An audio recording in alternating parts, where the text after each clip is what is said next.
The boy and his grandfather were tracking the trail of a wild beast in the mountains, but suddenly they heard 2 gunshots.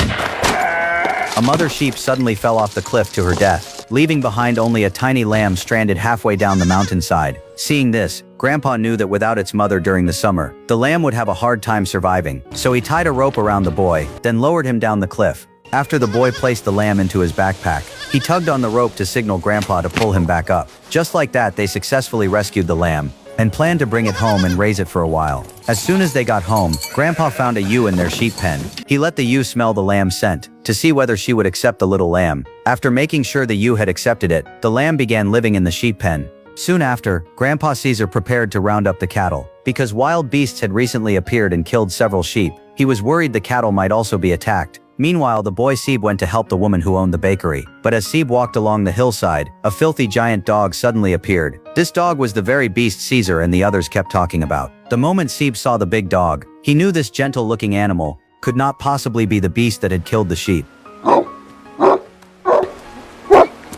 But before the boy and the dog could exchange more than a few moments together, the dog suddenly turned and ran away. It turned out that a group of people had arrived nearby. They were hunters searching for the beast. At some point, Grandpa Caesar had joined them as well. As soon as they arrived, they asked Seb whether he had seen the beast. Even though Seb had just seen it, he pretended he knew nothing. The group then prepared to head back to the village. But at that moment, they spotted several military trucks arriving below the mountain. They knew the invaders had returned once again. Je vais prévenir Angelina. Seb hurried back to the village and told the neighbors the news. Just after informing everyone, a lieutenant arrived at the bakery. Ça va? The lieutenant directly informed the bakery owner to prepare 30 kilograms of bread by Monday. It was an order. Although the bakery owner knew it would be difficult, she had no choice but to agree. What she did not know was that the lieutenant had secretly fallen in love with her the moment he saw her. Anani? After leaving the bakery, the lieutenant began questioning the villagers. They were hunting smugglers. After hearing this, the villagers warned him that dangerous beasts had been appearing in the nearby mountains. But the lieutenant did not take it seriously. He believed the smugglers were just rats, sneaking away under the cover of darkness. Clearly, they already had their own methods for tracking them down. Ils traversent l'école, donc profitons de la nuit. Comme les rats. Vous voulez parler de la bête? J'aimerais beaucoup que vous ne me preniez pas pour... Comment dites-vous déjà? Un con? C'est ça? Meanwhile, Seb hurried into the mountains and found the man responsible for the smuggling route. After hearing the news, the man quickly hid the gun he was carrying. Then he returned to the village with Seb. At that moment, the invaders were looting the village. They did not even spare the elderly women. Vous en prenez aux vieilles dames maintenant, lieutenant? Seeing this, the man immediately stepped forward to argue with the lieutenant, but instead he became the subject of suspicion. Only after a full-body search revealed nothing was the man finally left unharmed. Seb silently watched everything from the side. Early the next morning, Caesar took Seb into the mountains. Caesar had set up several traps there, all to capture the beast that had been killing sheep. After hearing this, Seb questioned Caesar.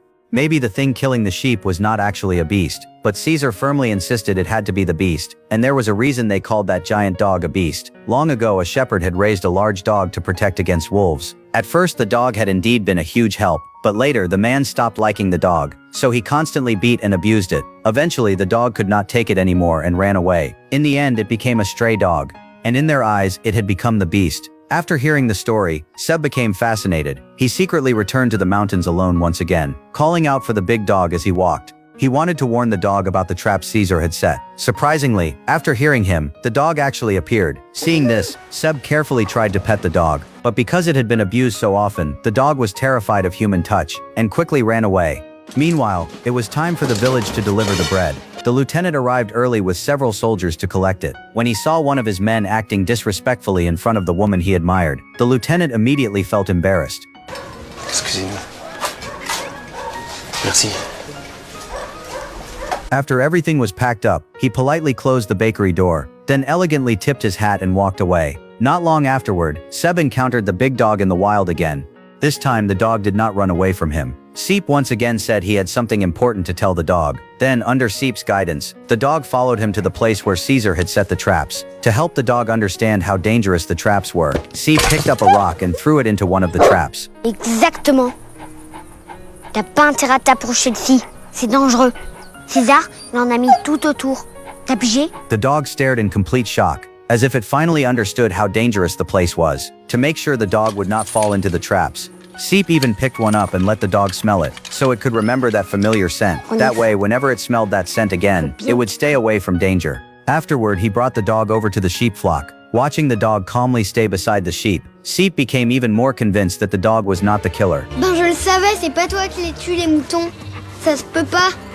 Just as they were preparing to head home, Seep suddenly spotted several soldiers in a transport truck. Before he could stop the dog suddenly ran straight toward them. Seep became extremely nervous, but fortunately the dog was not discovered. Moments later, the dog snatched a string of sausages from the truck. Seep quickly left the area together with the dog. They arrived at a lakeside and admired the beautiful scenery, and the frogs hopping nearby, but in the very next second, the dog swallowed one of the frogs in a single bite.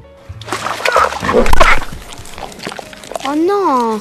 Afterward, Seeb and the dog climbed up a hillside. Seeb looked toward the snow-covered mountain behind them. He explained to the dog that his mother lived on the other side of that mountain, and he hoped she would come back to visit him this year. At that moment, they suddenly spotted a group of people on the hillside. Among them was a doctor Seeb recognized. This group was actually made up of smugglers, and the doctor was their leader. But none of this interested Seeb very much. Compared to all that, he would rather lose himself in the joy of playing with the dog. Together they rolled around on the ground, ran across the mountains and splashed through streams. When they reached the creek, Seb looked at the filthy dog and decided to give him a bath. After washing him clean, he realized the dog was actually adorable and gentle. Seb even gave the dog a name, Belle. Then Seb and the freshly cleaned Belle continued playing together. Seb even brought Belle to his secret hideout. It was an old woodshed that nobody had visited in years. Seb told Belle that if she was afraid of being discovered, she could stay there and hide from everyone. But at that very moment, Seb suddenly arrived near the house.